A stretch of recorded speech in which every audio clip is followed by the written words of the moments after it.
Hello ladies and gentlemen, hope you're all fit and fine and are trying to keep in best spirits. Hope you're all making the best use of the time in hand. Time is invaluable, and therefore in this log we are primarily going to discuss the importance of time in your life, or more specifically the role of your time of birth in numerology.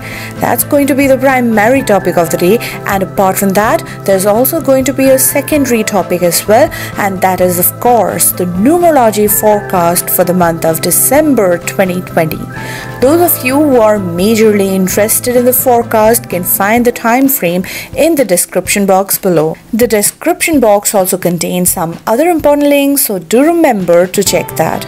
Now, without losing any more time, let us come back to the role of time of birth in numerology.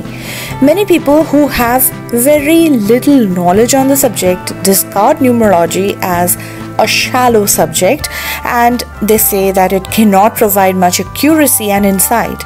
They say numerology cannot be accurate because the time of birth hardly plays any role as a determining factor. I'd say this notion is absolutely incorrect, because according to numerology, the moment of your birth, which includes both the date and time of birth, determine the onset of every personal cycle in your life. You will be transitioning from one personal year to the other precisely at the moment of your birth.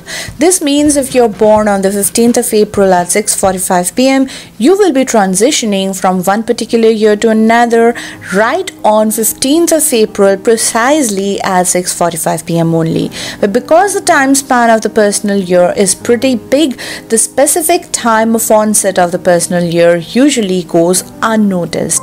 However, if we consider a smaller cycle, say of a personal day which consists of 24 hours only, the specific time of birth plays a vital role, because you would now be transitioning from one personal day to the other personal day precisely at 6:45 p.m. only. Now say if you shift to another country, you have to consider the moment of birth in your native country to be your actual time of birth and determine the onset of your personal cycles based on that. Now, as I am talking about the personal day transitions, you would be wondering what's a personal day and how can I find that personal day number. To find your personal day number, you have to add the universal day number to your personal month number. And if you're wondering how to find the personal month number, I'd say for that you have to add the universal month number to your personal year number. Now, if you're wondering how to find the personal year number, let me tell you that for this you have to add the universal year number to your attitude number. Your attitude number is the addition of your day of birth and your month of birth. So for the example case of a person who was born at 15th of April at 6:45 p.m. precisely, the attitude number will be 19-1. The running personal year right now will be 23-5, which has started from the 15th of April 2020 precisely at 6:45 p.m. and will run till 15th of April 2021 till 6:45 p.m.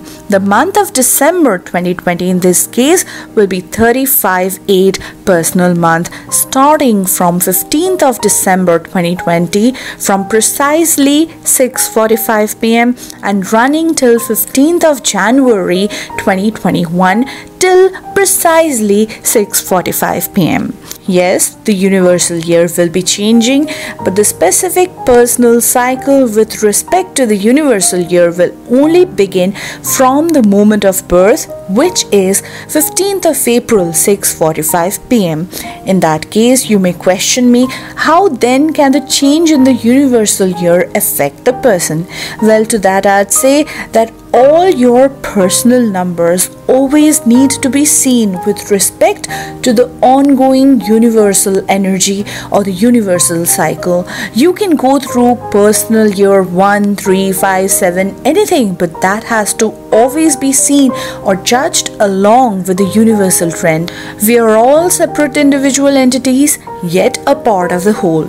Now let us not get carried away too much into all that and come back to our personal day cycle, the small little cycle of 24 hours. You might have noticed that some people are morning people. They like to wake up very early in the morning and are seen to be on the go, but as soon as the evening sets in, their energy starts dipping. Similarly, there are other people who barely manage to wake up early in the morning, struggle to do all the basic things during the early hours, but are seen to be very energetic during the night time. The world as a whole majorly depends on the energy of the sun, and therefore activities of the society as a whole are more. The society is more active during the daytime, and this is why the early risers are often preferred in comparison to the night owls. The night owls are considered to be a bit irresponsible. That I believe is a bit unfair. This is because for each one of us, our cycles begin at different points of the day. And just like most of the other cycle, our personal cycles too follow a parabolic growth and decline curve. The curve starts rising from the time of birth, reaches its peak at the middle, and then again starts subsiding. The peak of the cycle once again happens around the midpoint, and if we consider 24 hours in a personal day cycle, which it is, you would be reaching the peak of your personal day cycle every day 12 hours from precisely your time of birth. So for our example case, the person would be reaching his peak at 6:45 a.m. and then on his energy would start subsiding. Now you could be asking me, if most of the rising part of the cycle is spent in the middle of the night, how then is this person really going to be functional? Well, there are many ways to that. Either the person could be having very active dreams. If so, the person should then maintain a record of his dreams. Or the person could be actively working during the night time, or even waking up in the middle of the night with fantastic ideas. All in all, the role of the subconscious mind in this case is going to be very, very strong. My first book, All is One, was about introducing you to the basic numerology concepts, and in my next book, I'm covering this topic of personal timing in details. I finished writing it and it has gone for editing. I hope I'd soon be able to share it with you all. If you have any questions regarding this topic that I talked about today, don't refrain from commenting in the comment section. Share with me your fantastic ideas and your thoughts on the topic. I'd really feel good when I read from you. Now I'd be getting into the second segment of the log. I'd be sharing with you all the numerology forecast for the month of December 2020. 2020 has been a very challenging year, and this is going to be the last leg of the year. December 2020 is a high point of transition as it lies so close to the new year. This month is going to be the universal month 7, and this means that in spite of being a point of transition, the activities of the world as a whole is possibly going to subside or slow down quite a bit. The month is going to have a very laid back and very quiet energy. Any kind of big movement or any change in a big way might not seem to be happening. There can be situations that can lead people towards spending time alone in quiet and introspection. This is going to be good if someone wishes to learn or develop some skill, or if people target self-improvement, personal development and internal growth. It is also possible that many people may turn towards spirituality, philosophy or metaphysical matters. I'd see it as a good opportunity to enjoy all the subtler things in life, like finding ample time to read your favorite book which you'd always been putting aside because there was not enough time, or listening to your favorite music and spending time in all that, or spending time admiring the subtle beauty of nature which you usually don't find time for.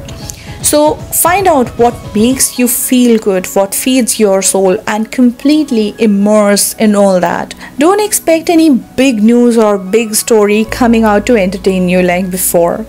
All you have to find is from within. All that you have to do is you have to maintain your center, you have to maintain your calm and focus inside. Find out what makes you happy and spend time doing that. Find out all those simple pleasures of life. Replenish and rejuvenate your mind and prepare for a very fast-paced and active time that is about to come up next. Remember, there's always some silence before the storm, and it is the silent phase only when we are supposed to do all the resource management and rejuvenation. Now, as a whole, as I have said, that it may seem to be a very quiet time, yet it may mean different things to different people. To find out what it means for you, to find out what this 7 energy of the universal month under the energy of the universal year 4 is going to mean for you, you also have to look into your personal year and personal month numbers with respect to all that. At the beginning of every month, I share the personal month readings with respect to the universal month for all of you. To find that, you have to like my Facebook page, and the link to that is provided in the description box below. Ladies and gentlemen, this is Aditi Ghosh once again, and in my channel Inner World Revealed, I try to provide you with good and useful content. It will encourage me if you show support in terms of likes, shares, comments and subscriptions. Thanks to all of you who have already supported. Thanks to all who are watching me right now. Have a very good day. Bye bye.